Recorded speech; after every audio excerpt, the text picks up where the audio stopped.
Nasa Pilipinas ang pasyente, pero ang doktor na mag-oopera nasa China? Imposible? Posible! Nangyari lang yan kanina, ang kauna-unahang telesurgery sa bansa.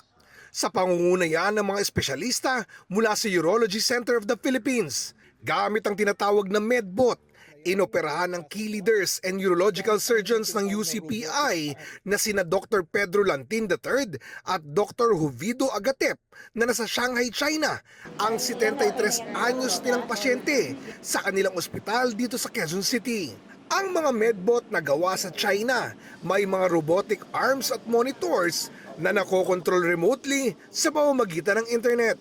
The main advantage of the robot, one, you have less blood loss, less scarring, faster recovery because it is highly magnified 10 times than the usual laparoscopy. And the instruments, we have more than 7 degrees of freedom. The camera is dual. I mean, you have a binocular.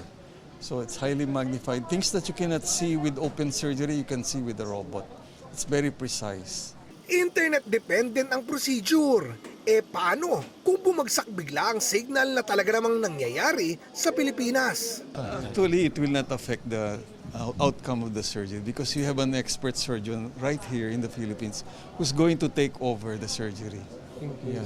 In case we have internet failure, power failure. Ang ganitong teknolohiya, malaki umano ang may tutulong sa ating bansa, lalo na sa mga lugar na kinukulang sa mga espesyalista. Tumagal din ang telesurgery ng mahigit 5 oras bago matagumpay na naialis ang malignant prostate gland ng pasyente. Yeah, it's a very hard case. With the help of the team, the dream team of Manila, we made it for the first telesurgery in the Philippines.